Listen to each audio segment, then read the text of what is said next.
بسم الله الرحمن الرحيم. In the name of Allah, the Beneficent, the Merciful.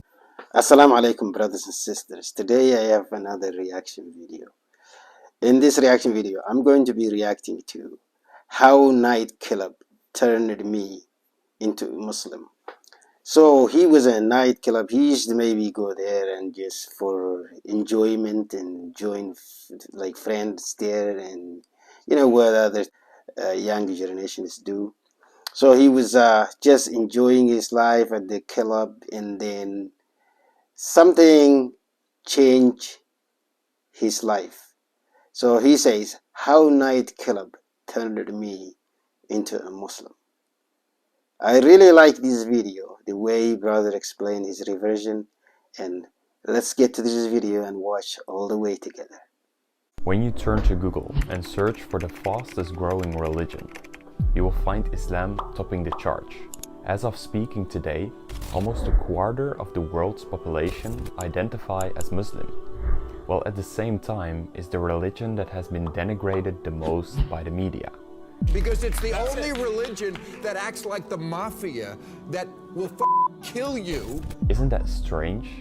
On every corner of the internet, you see people converting to Islam, as well as big influential people and entrepreneurs sharing their stories. People like Andrew Tate. I believe that Islam is beautiful, and I think it has the solutions to a lot of the problems we're facing in the world today. Former Dutch politician Joram van Klaveren. I decided to write an anti-Islam book, and it ended up me becoming a Muslim.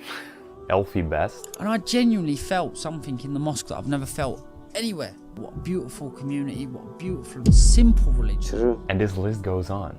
Every year we see an increasing number of Muslims in the population of non-Muslim countries.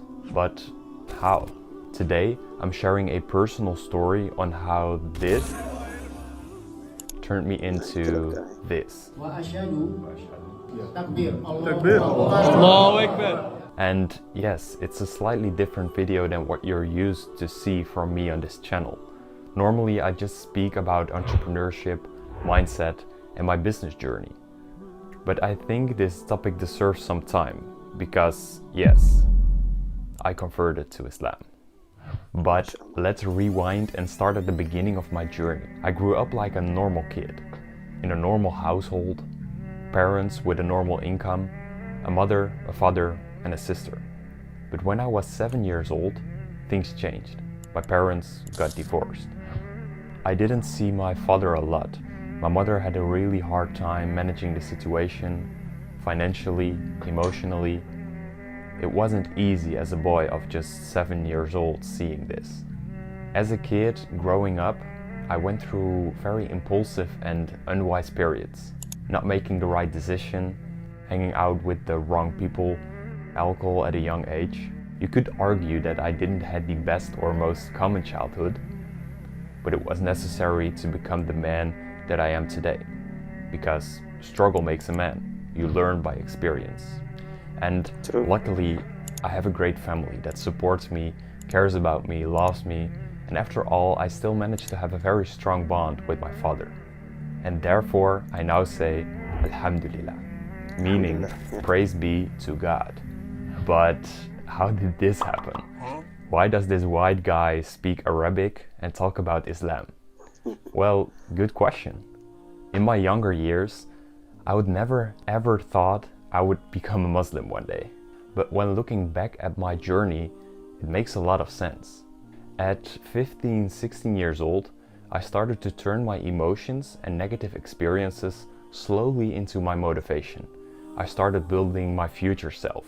I started reading books, listening to podcasts, going to the gym more often, waking up early, etc., etc. I became a lot more conscious of the impact of the bad habits I developed during my younger years. I knew that if I didn't change these habits, my future wouldn't change either. And during this change, my group of friends started to become smaller and smaller. Some of them thought it was really weird what I was doing, but I didn't really care because I had this dream in my mind. I became obsessed with growing, learning, and developing myself. While my group of friends started to become smaller, a few friends never left. And someday somebody asked me, did you notice that almost all of your friends you have left are Muslim? Why is that? So I started thinking, and I was like, yeah, you're right. Why is that? But the answer was very simple. At that age, my Muslim friends were the only ones not drinking, not partying, and while all of the other boys in school were talking about how many girls they had, my friends were talking about the universe and the meaning of life.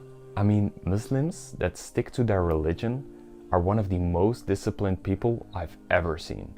I just felt really inspired with these people around me. And I never really considered myself an atheist. I always had the feeling that there had to be more than what we can see with our own eyes.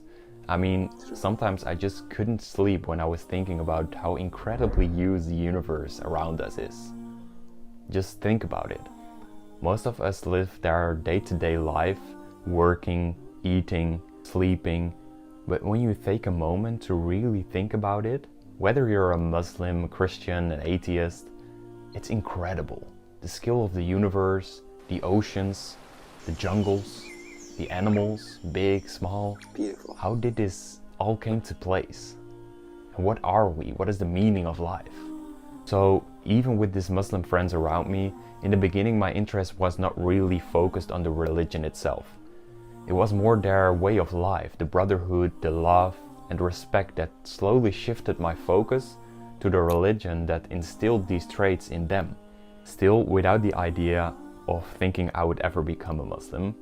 And this was because I always had the idea that religion was like an old fairy tale that already was disproven by science. But the more and more I started digging into it, the more I realized I was completely wrong.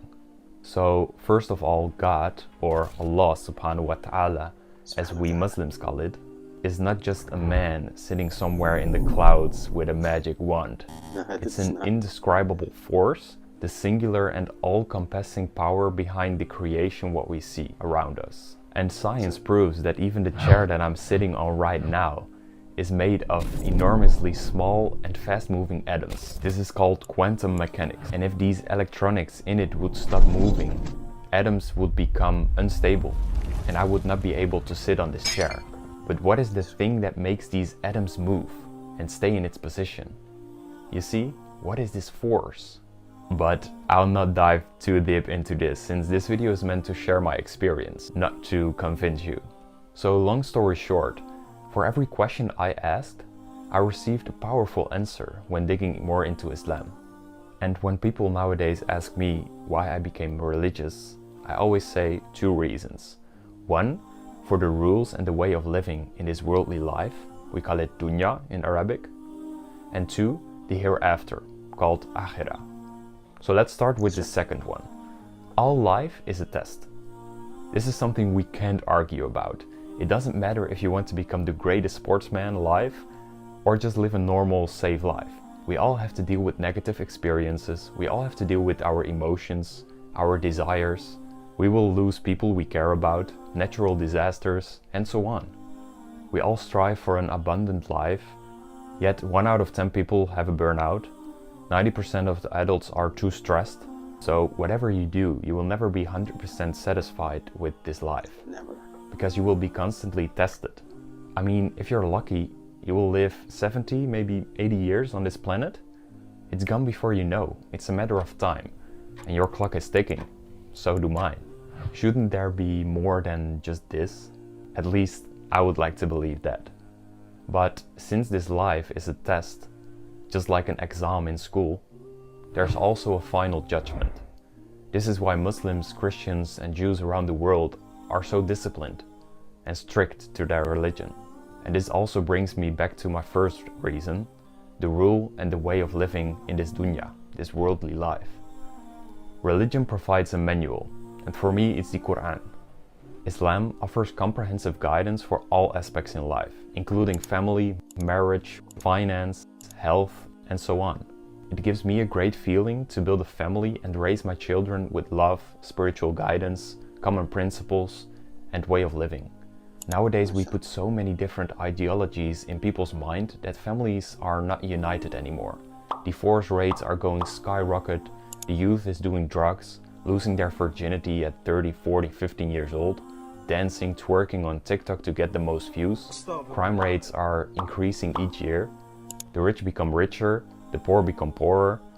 This whole system is fucked. Everyone acts upon what feels best for them, not for the people around them. Several years ago, when religion was more common, you had to uphold your family name.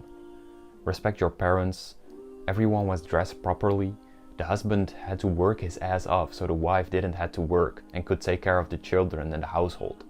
The whole morality has changed. And when you believe life is a test, and you will be judged upon that, all you can do is focus on good deeds. Be an inspiration, spreading love, helping people.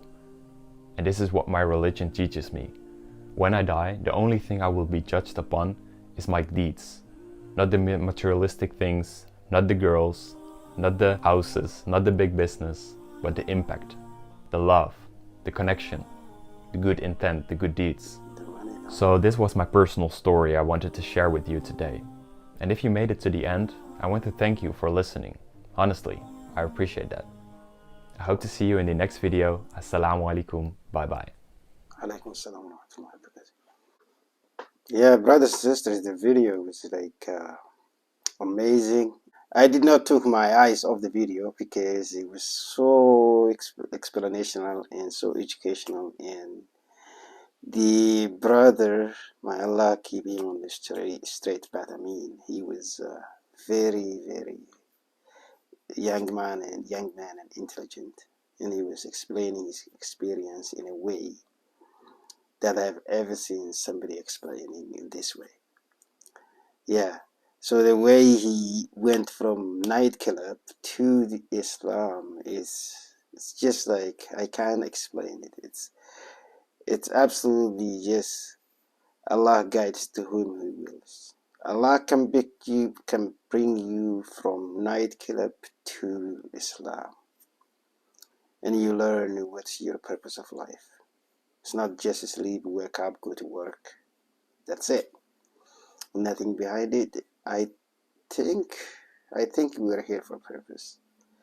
So, brothers and sisters, I really loved that video. I really liked that video, and I enjoyed watching. Please, if you enjoy, like, subscribe to the channel, and thank you so much. I will see you in the next video. Assalamu alaikum wa rahmatullahi ta'ala wa barakatuh.